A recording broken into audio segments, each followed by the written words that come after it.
Hello everyone, today I wanted to chat about a recent exploit affecting NetScaler's application delivery controllers and also the NetScaler gateways. A hacking campaign that's seen almost 2,000 servers backdoored, allowing attackers to get persistent access to those servers. Now, although there was a patch and it has been released since July the 18th, it raises the question, how many people still need to patch that system, or worse still, how many have patched it without realizing bad actors were already inside their servers. In one example supplied by the CISA back in June 23, a victim was exploited with this vulnerability at the time, which was a 0-day, to drop a web shell into a critical infrastructure organization's non-production environment, and they hacked a NetScaler ADC appliance. The attackers then installed a web shell which enabled the attacker to perform discovery on the victim's Active Directory server and collect and exfiltrate AD data. The attackers then attempted to move laterally to a domain controller, but network segmentation controls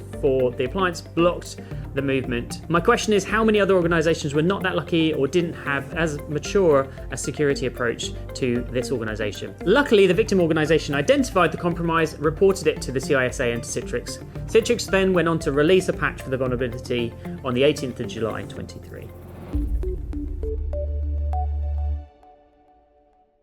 The biggest problem with this was not the fact that there was a massive set of systems exploited. Over 2,000 systems seem to have been exploited very quickly from a single threat actor. The issue was that around about 1,600 of the systems that had been compromised were patched, and then the web shell still existed on that system. So basically what it means is the attackers got in, installed their web shell, the organization then came along and said, okay, we better fix this, and they patched it, but the attackers were still in. And so, in essence, the organization hadn't done their due diligence and checked to see if they'd been compromised. It's really hard to tell whether this is a common occurrence or not, because unless we scour the internet looking for every single system that has a web shell on or could have potentially been compromised, but there's a good chance there's a lot of systems out there that have been compromised, but nobody really knows it. And there are also scenarios where systems get compromised and they were just test servers and they've just been left online and they've been compromised and they're being used for nefarious acts. That's obviously what makes the internet the Wild West, because there's so much stuff out there that has been compromised or can be compromised.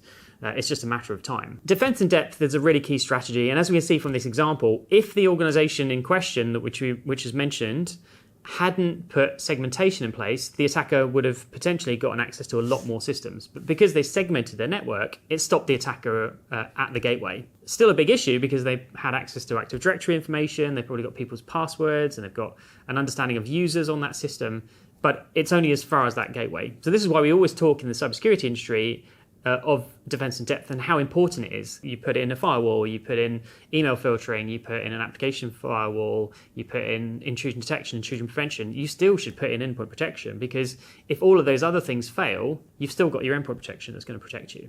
Two key takeaways really from this example. Number one is that you've got to patch stuff really quickly, because of course attackers will realize that there's a massive unauthenticated remote code execution vulnerability, which this is, which enables them to install a web shell. And then they will just scour the internet, look for every single NetScaler out there that they can get access to. There was examples to suggest there was something like 35,000 NetScalers, appliances that are vulnerable out on the internet that could be compromised, that hadn't been patched yet. And so the attackers will start looking for those and to try and it's basically a race then to, can the defenders patch the systems as fast as the attackers can exploit them? And the attackers have got the upper edge because they already know about the 0-day in the example before the patch is out there. Once the patch is out, it's even broader because more people realize there's this vulnerability, and then more people will be looking for vulnerable systems to try and compromise. And even in the example I gave earlier where you've got 1,600 that were compromised and had been patched, there were many others that had the web shell on that still were unpatched as well. The two takeaways essentially are you need to patch your stuff as fast as you can, but also once you've patched it, you also need to double check that you haven't already been compromised. The organizations that have a mature security approach that are monitoring their systems should have known that they've been compromised even when there was a 0-day, because they should have seen suspicious activity on their network from their Citrix NetScalers and said, what is that doing? It shouldn't be doing that sort of thing because it shouldn't be scanning my network, it shouldn't be connecting to my Active Directory. There should have been all manner of questions being asked as to why this suspicious activity is happening. The key thing really is to make sure that you detect to see if you've already been compromised. And we'll share information in the comments section below to give you the indicators of attack and also the indicators of compromise so you can see if you've already been compromised. Thanks to everyone for watching. We really do appreciate everyone resharing, liking, and commenting on the videos because it helps to get the message out as far as we can. Thanks again. We'll see you on the next one.